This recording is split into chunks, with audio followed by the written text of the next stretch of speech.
Thank you, Josh. Pleasure to be here once again. This is season 3 of the Artwrld podcast, the never-ending season. And I'm your co-host, Michael Connor, executive director of Rhizome. Sometimes we have Bree Griffin here instead of me, but always someone from Rhizome. And Josh invited us to do this season as a co-host because in part it's our 30th anniversary, and we're, celebrating our 30th by talking to artists that have shaped the past and present of Rhizome and our field of new media art in general. For those that don't know us, we're a new media platform and community based in New York City and online, and we are a partner of the New Museum in New York City, which recently reopened with a show, New Humans, Memories of the Future, that features today's artist, Rebecca Allen, which is one of the prompts that inspired us to bring her on for a conversation. Many of you will know Rebecca's work already. I'm sure she needs very little introduction, but she's an artist who, since the 70s, has been exploring the relationship between human and computer, between body and mind, virtuality and physicality, using computer graphics, motion simulation, AI, and generative art, even virtual reality. And she actually has 3 works on view in the new museum. For those of you that haven't seen the show, I really recommend it if you have an opportunity. It very much explores changing ideas of figuration of the human as well as what it means to be human, but kind of maybe in a surprising fashion looks back as much as it looks forward. And so the 3 works that Rebecca has are on the second floor in an area where there's quite a lot of works about how technology has been used to figure the human, which is a big area of research. And I know Rebecca has been, is kind of well known for various, collaborations with musicians such as Kraftwerk, but in particular has done, really leading edge research throughout the decades, thinking about how to actually, represent and bring the body into the technological realm. And, before any of that kind of apparatus or metaphor had been established. So we'll be hearing about some of those works today, including the works in the New Museum show.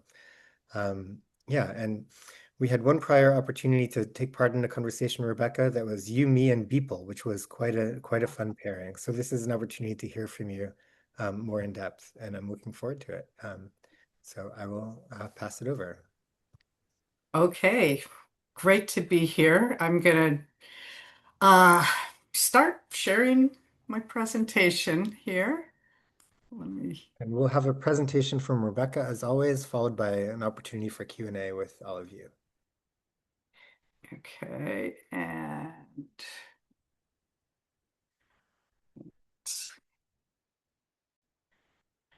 actually, let me just do something here. Just a second. Get,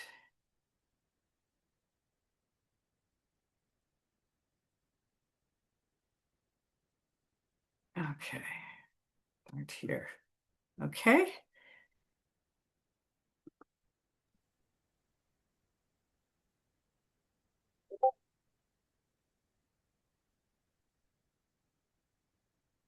All right. And we're looking good, right? Excellent. Okay, great. So yes, great to be here. And I had this grand title, The Future of Humanity, because I was thinking of this show, New Humans, and there's an interesting New York Times article review about it. And in a in an interesting way, I've always been thinking about where we're going as humanity. And with our focus now on technology so strong, sometimes we're actually forgetting about humanity. We're talking about replacing humanity with technology. It wasn't supposed to be that way. But what I'd like to do is try to run through a number of projects over, I've started over 50 years ago working as an artist with technology. And how do I go forward? Okay. Yeah, okay. Good. So, starting at the very beginning, 1974, I was a student at Rhode Island School of Design and decided as an artist, I actually was impressed with the artists of what I think of as the mechanical age, like Bauhaus and constructivists and futurists, and how they were addressing the machine age. Machines were taking over, machines were appearing everywhere. And they gave artists an opportunity to use new tools to make art with these new machines, but also to, in some cases, talk about where we're going, where humanity's going with machines. And back then, I thought, I think the new thing is going to be computers. And it's important for artists to start working with computers. I really believe that artists should be involved in the invention of the technology, not just the users of the technology. Also in that era, in the 70s, thinking about feminism, a big topic of that time, realizing as a student artist that women weren't really even represented in the arts. Certainly in the tech world, you didn't see many women around there either. But I thought maybe if I start, pushing a new art form, it's also a way to get some recognition, like really start new. Don't worry about the history and see if I can make a presence and an impact. So Girl Lifts Skirt was my first piece, partly as a contradiction to what I was seeing already with computer art of the early computer art, a lot of mathematical shapes, abstract forms, and in a way, things you'd think a computer would help generate. So I wanted to break it. I wanted to do a couple things. One is, in a way, put the human in the computer, and especially the female, the perspective in the computer, and try to kind of define an art form that would be more than what these abstract forms would give you. So this would be shown. Actually, I did this at Brown University, which was right next door to Rhode Island School of Design. Talked them into letting me use the computer. These are days of punch cards, no interface even, like typing numbers on punch cards, go into some bunch of cards, throw them into a big machine and see what you get for results. I created an animation of a girl lifting her skirt, and I kind of loved the way I thought of making the animation too. These were these drawings I used to prepare for it, now in the collection at MoMA. But I like both the aesthetics. I realized right away I want this interesting kind of aesthetic to develop a new digital computer aesthetic. And this was a start in doing this.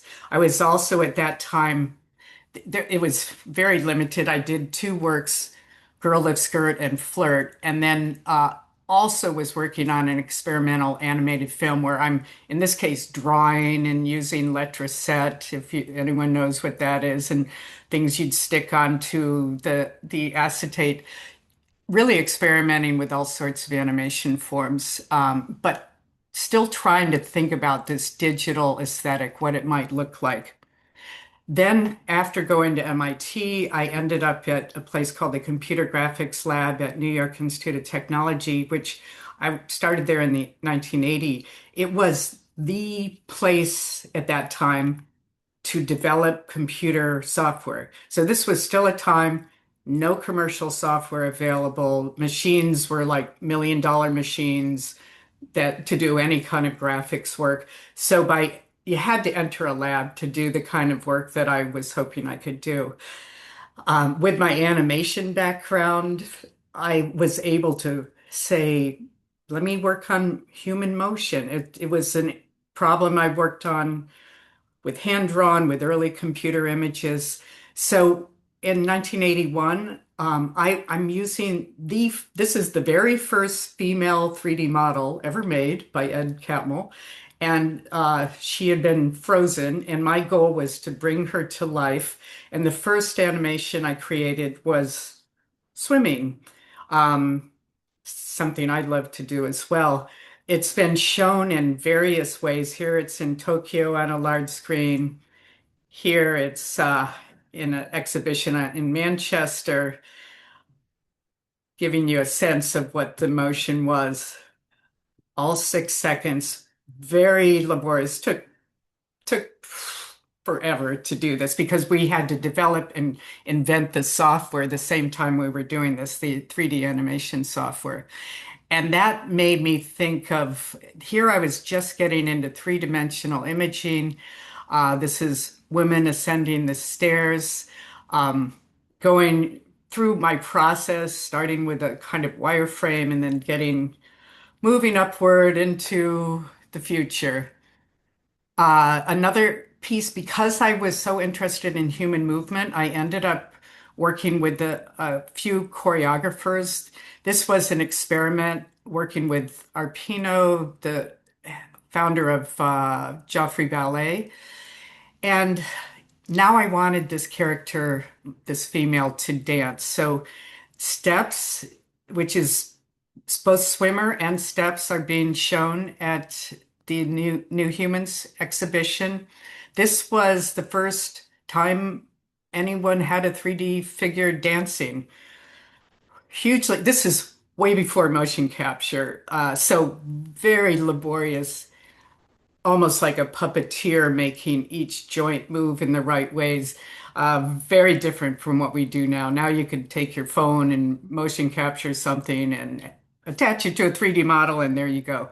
But here I took this movement, these dance steps, and also wanted to think about how to visualize them and went through different techniques of visualizing. Here I've taken the same motion, just really stripping it down to almost a two-dimensional form. And then also as part of steps, I was very impressed with the ideas around Bauhaus theater, where they would take these costumes, often these geometric type shapes, and as Oscar Schlemmer from Bauhaus said, make the performers were motors for the costumes. I wanted to take that further now with digital, and we had one female model. I mean, these are times there were no models. The other models we had were these mathematical shapes that somebody had made. And I wanted to do the same kind of thing that Bauhaus was thinking of, is take movement with abstract shapes, but you don't see a human body, but you see a realistic human movement. And let me show you an excerpt from that.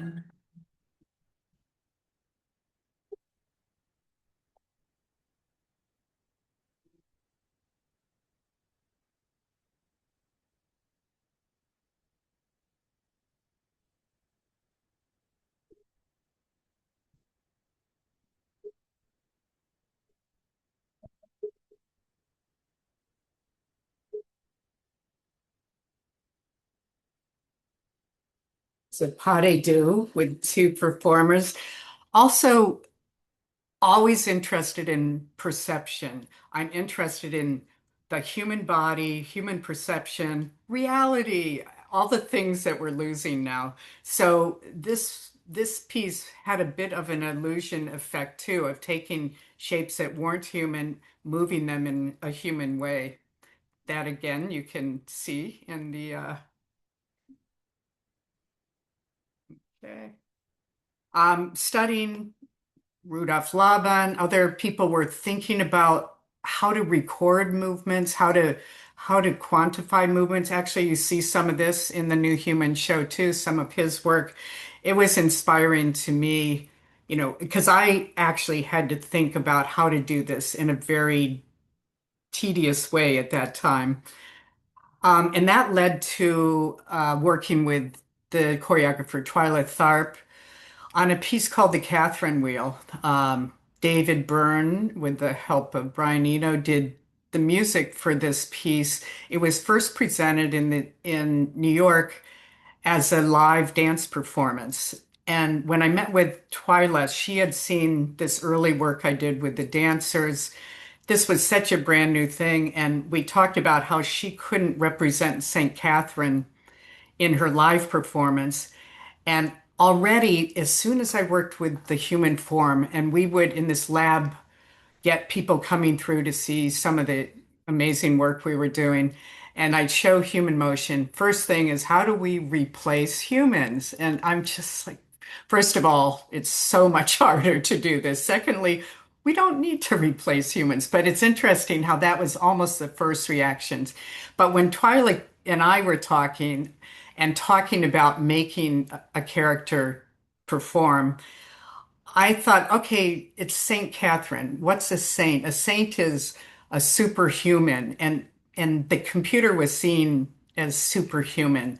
And I thought a saint is ephemeral too. I took the wireframe, I removed a lot of the vectors to give a kind of a sketchy, different look to it, and it was transparent. So we were doing a video film, I mean, a film of the Catherine Wheel. BBC was producing it. And in this case, this character, St. Catherine, became a part of the Catherine Wheel.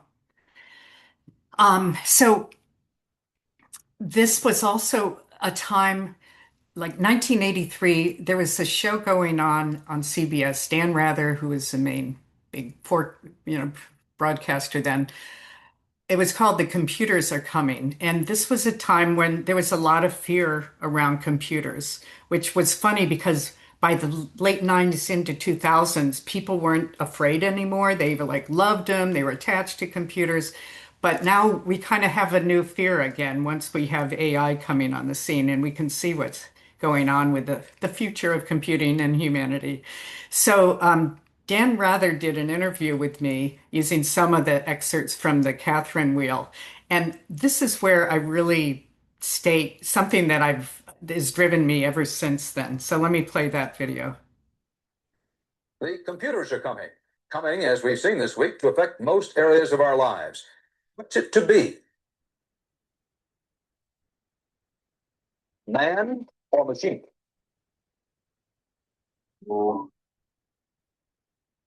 Behold, the human and the computer. This dance to technology by a living, breathing human, and the electronic dancer drawn with eerie skill by a person using a computer, in perfect step. But in real life, we are not yet perfectly attuned, humans and machines. And so the dance continues. Rebecca Allen, the artist who animated that dancing figure, thinks computers are too important to be left solely to scientists. You need to have people, from psychology and education and art and music able to work on these machines and help define the machine's personality. So define the machine's personality, something that sadly hadn't happened. This was 1983. I've spent my whole life trying to get not just this narrow group of computer scientists to define all the important aspects of technology, but to get everybody involved in this. And really has been driving me all along and is something I think about in my artwork too. But jumping ahead, speaking of that, also trying to make computer art at that time, the art world couldn't be more repulsed by the idea, would not show anything that had the word computer in it. Like, was really, there's a huge fear in the art world about computer art. I, I think they thought the computer could do a whole lot more than it could way back then, but I was finding I couldn't get in art shows. I'd have to, I thought, where can I show this art? And then MTV and music video type stations had started around then, and I ended up making a number of music videos. Really, for me, it was, I thought, oh, I can make short experimental art pieces with music. And that's how I thought of them and was able to get some very popular music videos out there. And this is the way I could distribute and show my art at that time. One of them was called Smile. Uh, because I worked with choreographers, I'm like, okay, what's the new thing going on in a dance? I'm not that into ballet.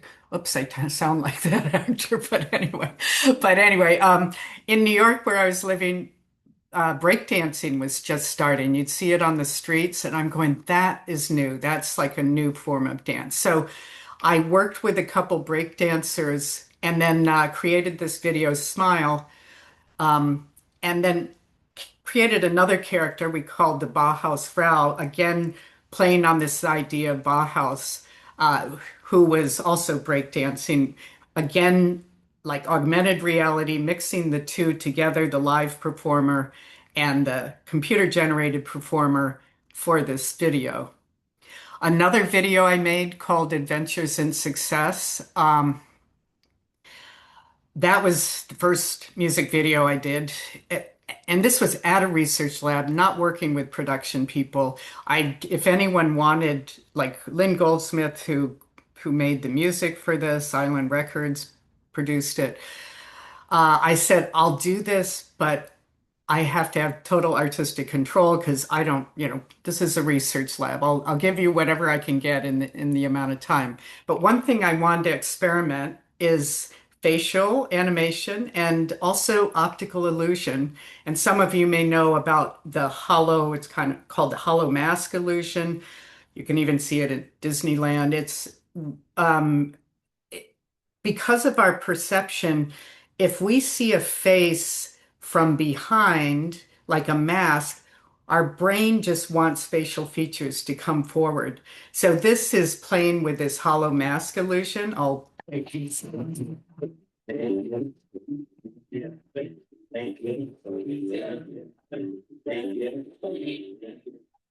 So that's part of that video.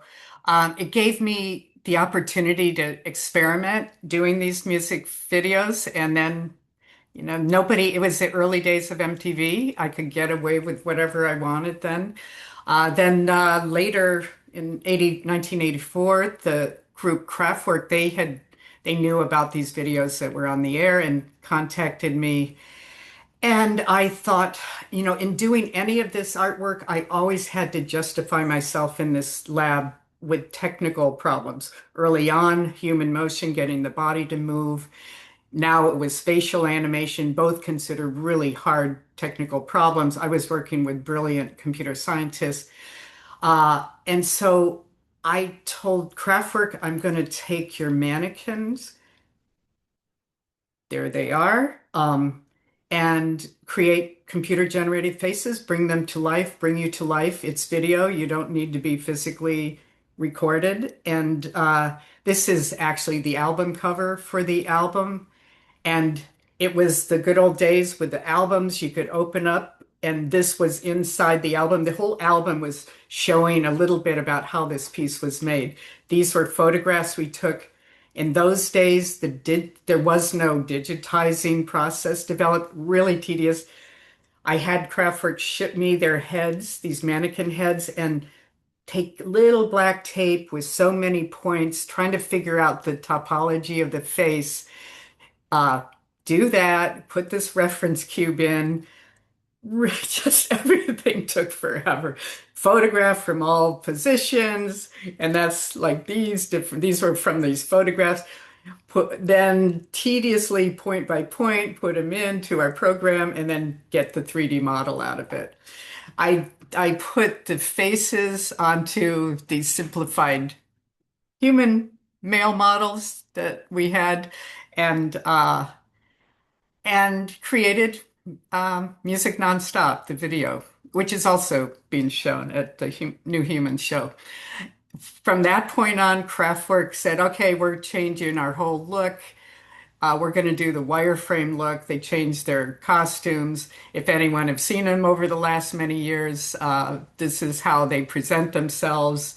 Still showing parts of my video after 40 years. And that piece was supposed to be done in 84. Their album wasn't done to 86, but in the meantime, I did other things. The other really exciting thing at that time in the research world of computer graphics was things like procedural techniques, like fractal systems, particle systems. These were ways you could generate nature and move things, natural movements. So not only could I start to get natural human movement, now I could get complex natural movement through these procedural techniques, generative art techniques. So this tree is using this fractal software we were just developing. And it was for a commission. Ian Schrager and Steve Rubel of Studio 54 fame were starting a club in New York called Palladium. with a theme of art. In the mid 80s, art was really happening in New York. And what they did is they commissioned a lot of artists to do different things in this giant club space. The space had these huge, I mean, this was 85 TV sets, mounted two of them on these remote things moving around the space. So I made this piece called Creation Myth about the creation of a new environment using these fractal and particle system techniques, uh, but applying them to a pop culture event. Here's the space, the images could be one big screen, multiple screens. And then I went on to there was a friend of mine, Craig Reynolds, developed something called Boids, where with a few, four rules could simulate flocking, herding, uh, schooling of fish. They all follow these simple rules. And so you can simulate complex, realistic flocking movement using this software. So I like, this is really good for me. It really aligns with my thinking. Emergent behavior, which is the title of this piece. Using this, again, it was a commission I had in New York. I combine it with New York and working. Peter Gabriel has this song, We Do What We're Told. And it's how even us as, we're on the streets of New York, we behave in a herd-like way. We don't think about it, but we're following the same rules. Jumping into the late 90s after working in the video game biz to learn some new things. I was also hired as their 3D visionary as they were going from 2D to 3D games. But after getting out of that, I was able to then make an artwork where in the late 90s, no Unity engines or Unreal. Some of you may know how games are made now. So we had to build our own graphics engine, 3D graphics engine, build our own AI system. The area that I mentioned with emergent behavior of simulation of these natural animal and animal behavior, well, not just animal, water, fire, everything, was called artificial life. And it was an early form of AI, the word we love right now so much. So this was my interest in AI, not to, I even to this day, AI, I'm not that inspired by it, but artificial life, like simulating behavior, I think is really key to where we are now as humans. A lot to learn from that. But in this piece, the Bush Soul, we also had to build what we called that whole system was called emergence, and this was what we called a behavior scripting system where I'd have these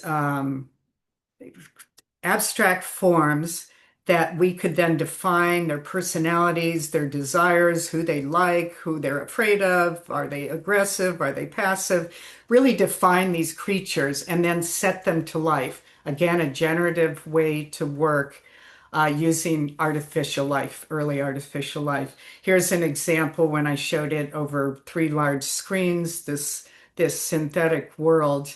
Here's an image from it. I called it the Bush Soul because I was also thinking, as I thought about virtual reality, it's like, where is our body going? We talk about living in virtual reality. Our body isn't there. We aren't touching anything. What's going to happen to our body? And uh, I read about different beliefs. There's a West African belief in other cultures that say we have multiple souls. We have a soul in our body. We have a dream soul, maybe a shadow soul.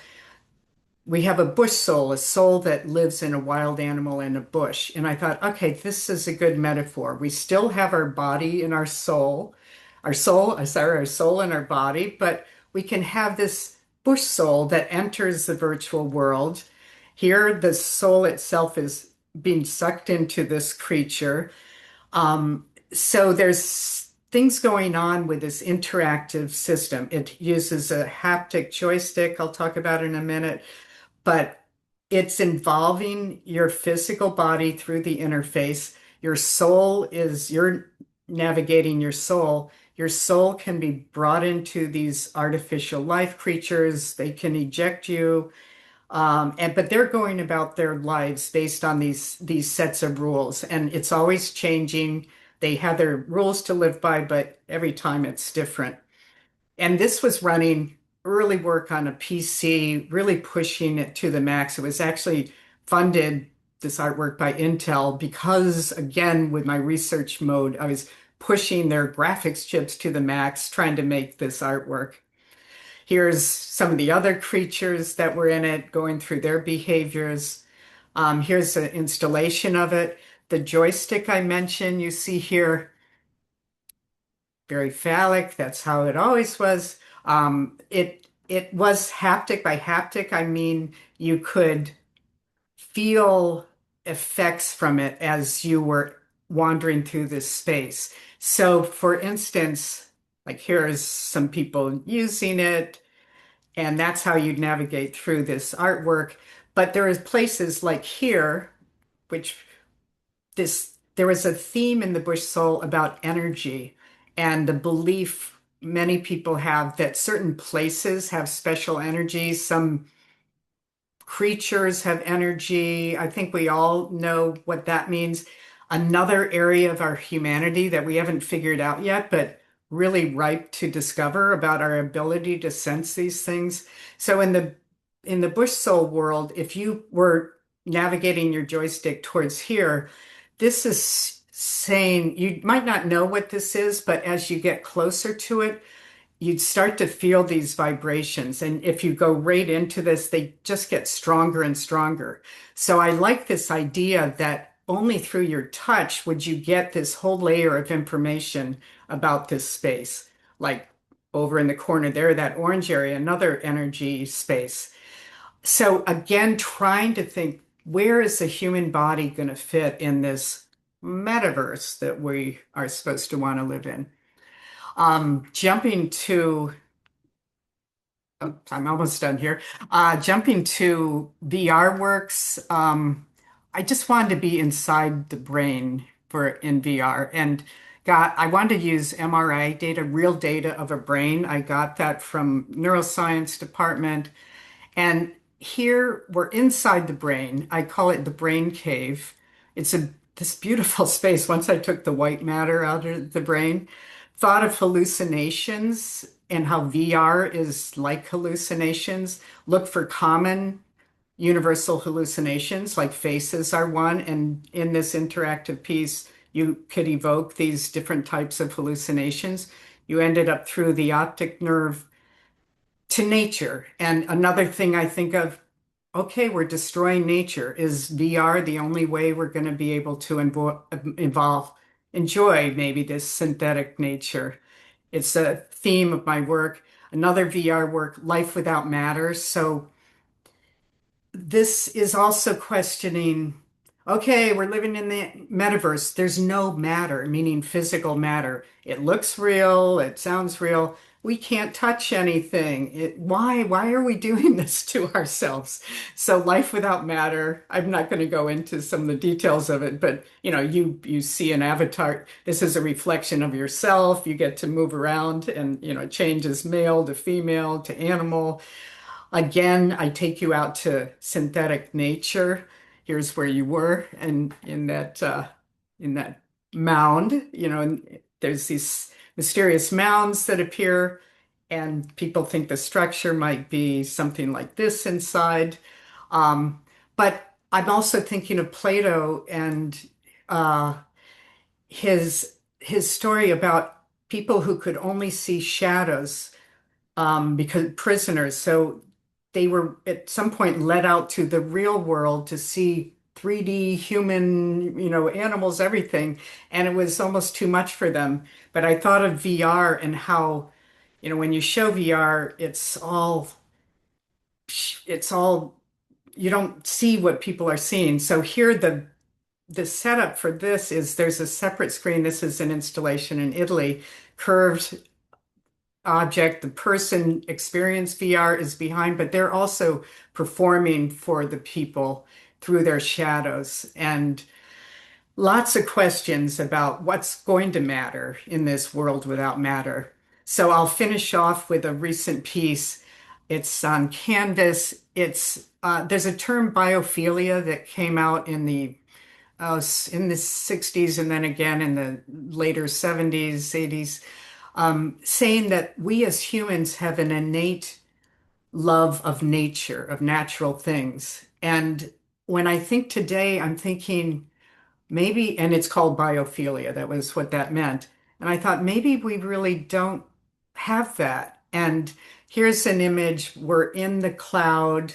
I'm holding on to the brain, the body but it's up in the cloud, but out of the cloud comes, this is actually an actual horse tail that comes below, something real physical, animal, falling onto moss.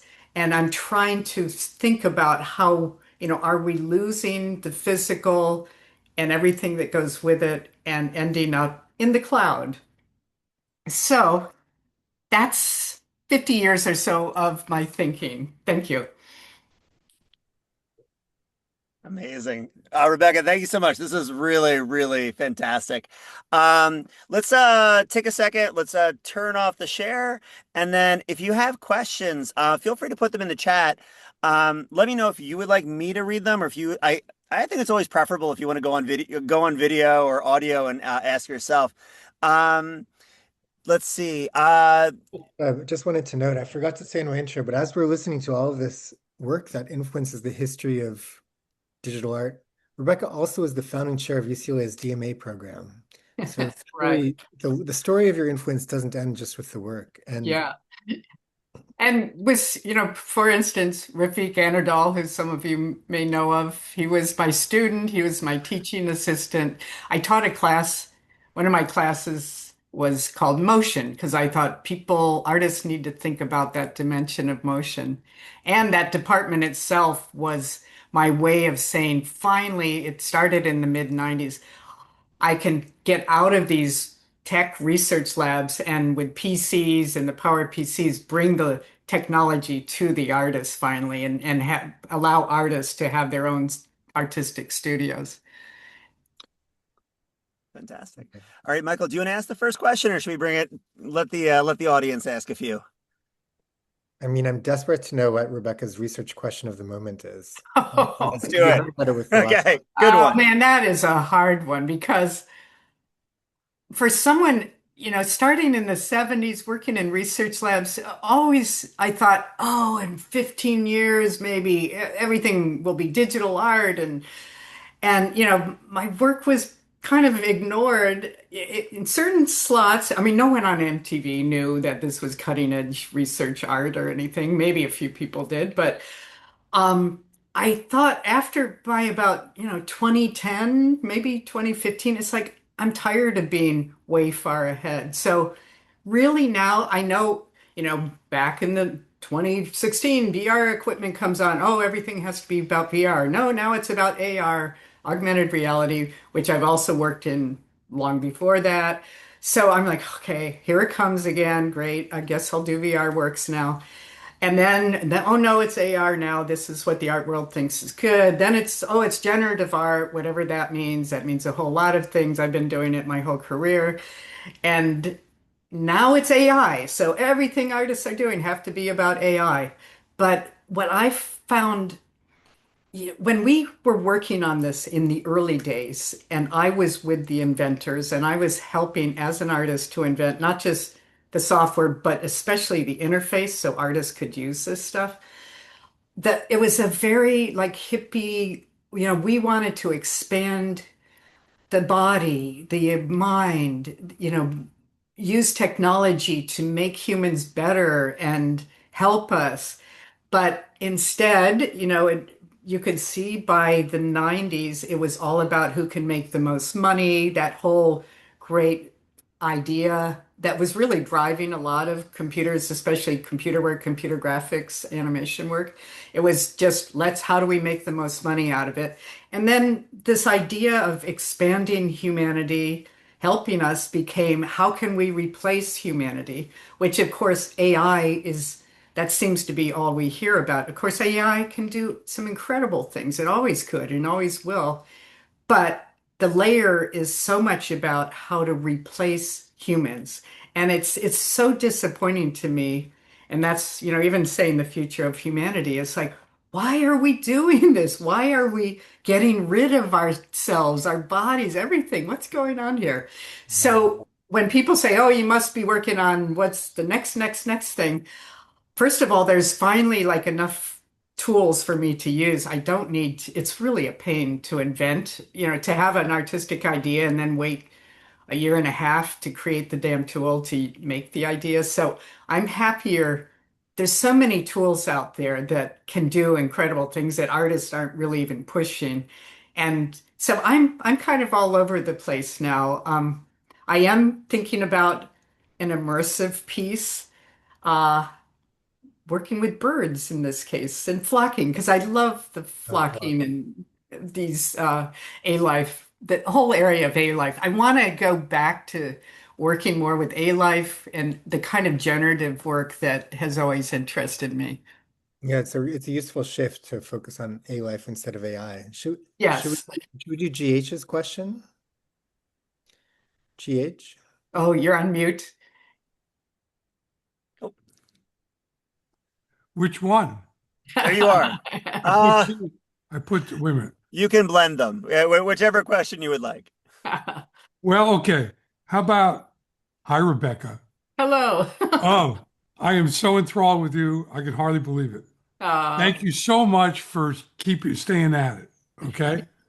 That's the first thing. Then the next thank question you. is, the thing that I find interesting also is that what the question is, what defines what an artist is at any particular time? And you had kind of touched on that when you said every time the art world latches onto something like a meme, and then we all have to do that. But the other position, of course, is or at least my feeling is that the artist defines what an art is, what art Yeah, is, yeah, yeah, not the other way around. yeah.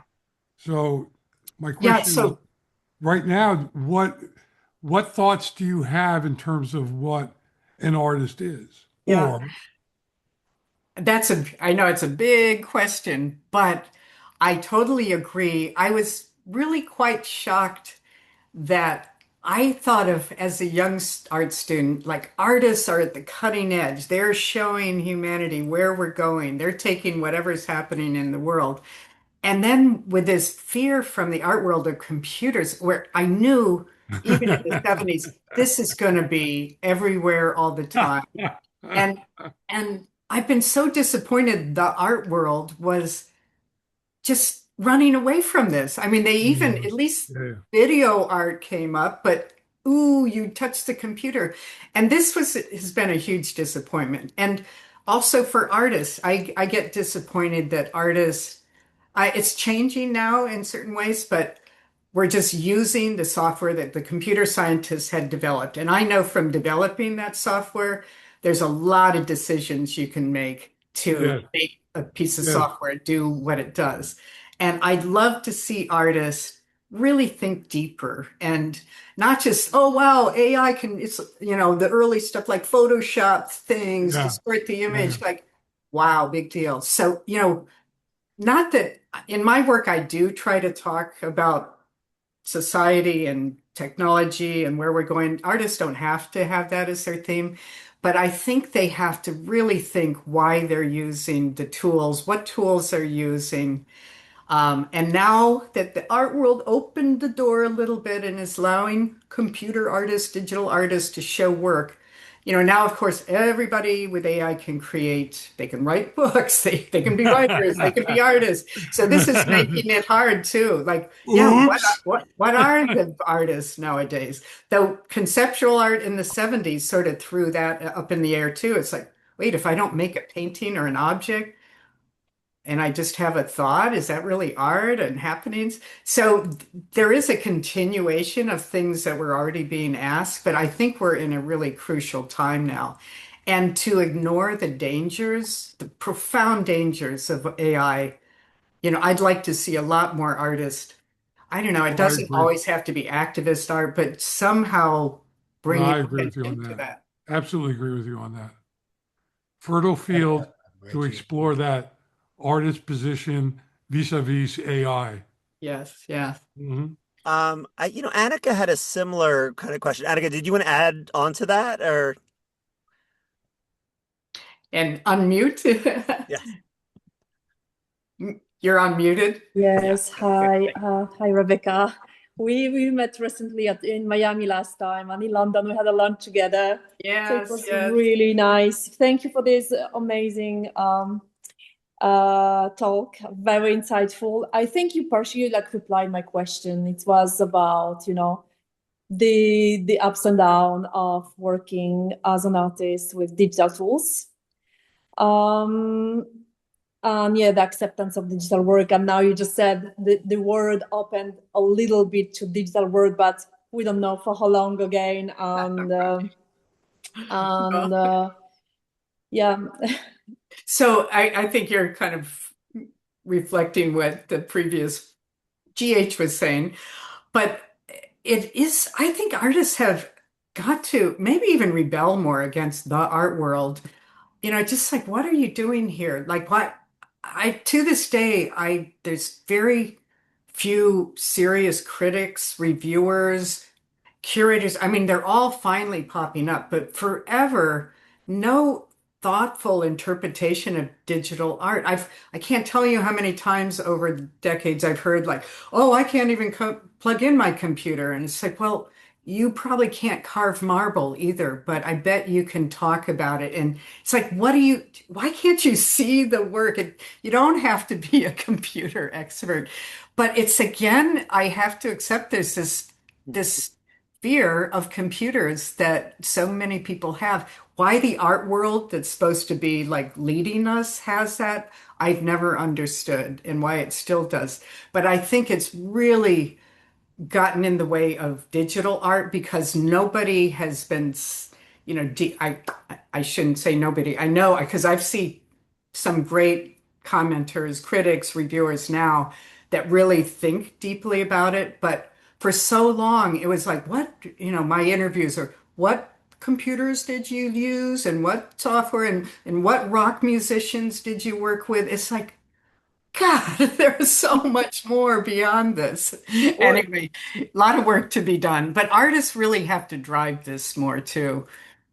So Rebecca, I would actually okay, we have so many good questions here. We won't get to many of them, but I'm gonna be selfish and jump in. But I'm actually really curious about how money factors into it and how the art market factors into it. Because you've talked about being commissioned by Intel, Yeah. being a sort of a visionary in residence at a game company.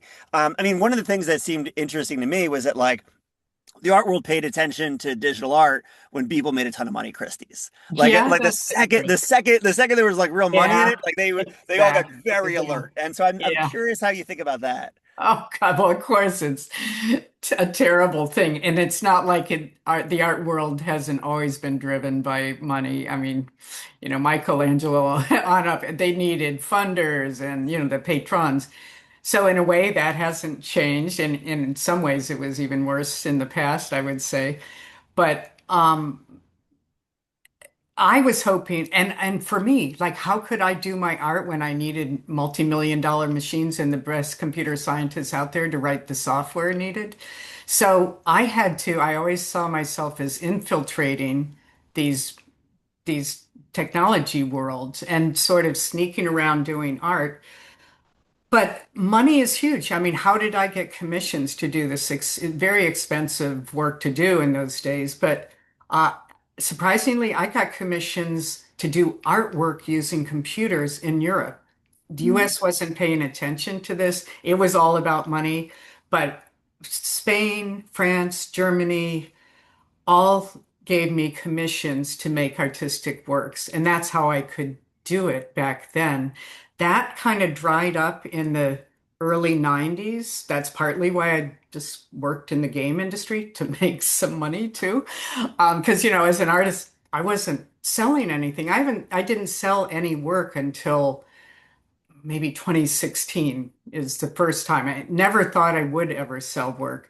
So yes, I knew the art world had, they had to deal with the same problem they had with video, though, even photography. Photography is, well, wait, there's no original, so we can't just sell the painting, sell the original. How do we deal with this stuff when you can make duplications? And so they came up with the edition system, which is in a funny way how digital art works. I have editions. Of course, I could make a million copies of my work, but you have a set number of editions and that gives you a value. So they've had to figure out a value. We thought NFTs were supposed to be, oh, this is going to change it. Artists don't need the middleman of the galleries and whatever, and we can sell our art online. I knew that would be problematic, and very quickly it all became, the Amazon of the NFT world. You'd pay someone to be on their channel in a sense and show the work, and then NFTs, which I don't like. I did do a couple NFTs because I kind of had to, but I'm so much still like, I want art, even if it's ephemeral. I want the galleries, I want the museums, I want people to go and socialize and bring their little bodies to different places and interact with work. I don't want people to have another excuse to stare at their phone and sit in front of their computers all day. So I wasn't that excited by NFTs, but the money issue is always huge, and it's huge for artists. I could do my art because I had a full-time job as a professor. I mean, usually you have to find your day job in a sense, and then a few artists can make it. But how to value this work is really crazy and not defined. But I've also talked to artists. I didn't realize, like, big name artists, their painting valuations go down. So nothing's established. It's sad that, that our culture doesn't put more money into art, where everyone doesn't have to feel like they've got to make money through, some wealthy collector or whatever. But you are seeing a group of collectors who have been investing in digital art of various kinds, and I appreciate them because they aren't doing it for investment, because they have no idea if this is really an investment. All right, amazing. All right, so we have about 4 minutes left, so I think I can Sorry. sneak in one more question, and then we'll figure out a way to get some of these other questions answered maybe later. Fra has a question. I'm going to ask just because she's not on camera, or they're not on camera. What motivated your interest in making playable works, like video game type Yeah. works? Yeah. It's funny. I was at the Architecture Machine Group at MIT, which is the predecessor of the MIT Media Lab. And it was incredible how much interaction. There was a real strong focus on the interface between the person, the human, and the technology. And way back then, this is in the late 1970s, we had what we called the media room, where we had gesture recognition, voice recognition, synthetic speech talking to us. Um, we tried to build a system where you're naturally interacting with the display by talking, by pointing, by listening to the computer. And that taught me a lot and really, helped think about, okay, if we're going to be attached to computers, the interface is key, really key. How do we interface with the computer? So even early on, I worked on this piece called the Aspen Movie Map, a seminal piece on interactive design, I guess you'd say. It was like Google Maps that we made in the 70s. So, and actually we had a joystick then. There's joysticks, there's keyboards. These were all new ideas of ways to interact the mouse. So I knew, really simply, the only way you could do the level of interactive work that I wanted to do, because I want a certain quality of imagery and movement, is simply the processors. Computer processors had to be faster. Finally, when PCs had better graphics chips, I could start to think, and this was like I was in the game industry 93 to 95, when Nintendo 64, Sega Saturn, these were like the first 3D uh, game systems. And you had Doom, the game Doom, that ran on PCs. That opened up this whole idea. I'm like, okay, I can now make art at a level I want and have interaction, which, can bring the body in. So that's when I started doing interactive work. And like the Bush Soul, I did some, no, I think Bush Soul was probably what I call the first full interactive work. That let me explore all these ideas really because the technology could simply render the frames fast enough so you could have this kind of interaction. Oh, I love it. All right, Rebecca, we're at time. This is really fantastic. An amazing conversation. So many questions left unanswered in the chat. Sorry. Oh no, it's fine. I think well, one, I want to hand it over to Michael to kind of wrap it off, and then Rebecca, I would love to have you close it out for how people can support you, see your work, etc. So Michael, and then Rebecca, and then we'll close it out for the week. And before I go, thank you so much for being here. We have another great session next week, and have a wonderful weekend. But Michael, to you. Yeah, that was amazing, Rebecca. Thank you so much. So much love for the work in the chat, and so much respect from us for all you've done over the years. Next week we have another West Coaster joining us, Petra Courtwright. So please join for that. She's a digital painter that's been involved in Rhizome's community since forever, and should be great. I'm hoping that she'll demo some of her Photoshop happenings on the computer with us, which will be really fun. Yeah, and Rebecca, I guess you have the New Human Show. Anything else you want to shout out for us? Oh, no, no. I mean, there's actually, I'd like to capture some. I don't know if you can capture the questions because Okay, I'm we'll get kind them of all to curious. you. No, not Yeah, a problem. just to Yeah, we see could send because out a little email blast I after. always, I know, probably I always need more time because I'd love to hear where people's heads are at and where their interests are. So, um, yeah. Any commissions? Anyone want to commission a new work? I mean, it's still surprisingly difficult to create new work.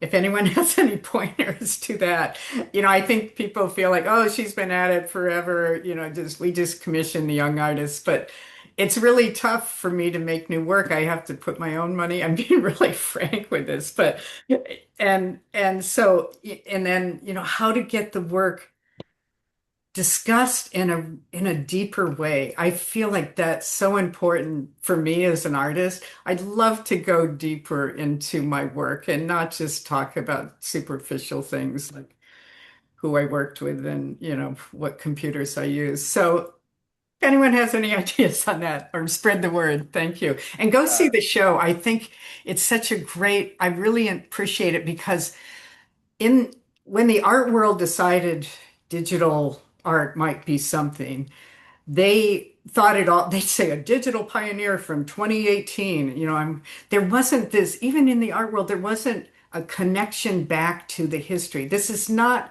like came out of nowhere. I was influenced by the work in the past. And I think that's what this show, New Humans shows, is like this is a continuum. It's not like digital is this foreign alien that landed and is somehow different coming from a different place than from what so many other artists in the past were trying to do. Oh, I love it. Well, Rebecca, we will figure out a way to continue the conversation and to Okay. deepen the conversation. But greatly appreciative for you coming here today. Yeah. Thank you for everybody who joined us today. Thank you, Michael, for co-hosting, and Rhizome for all the amazing things you do. And we'll keep it going. Thanks so Yeah. much. Have a great weekend, everybody. Bye, everyone. Thanks. Thanks to everyone. Bye Bye. bye.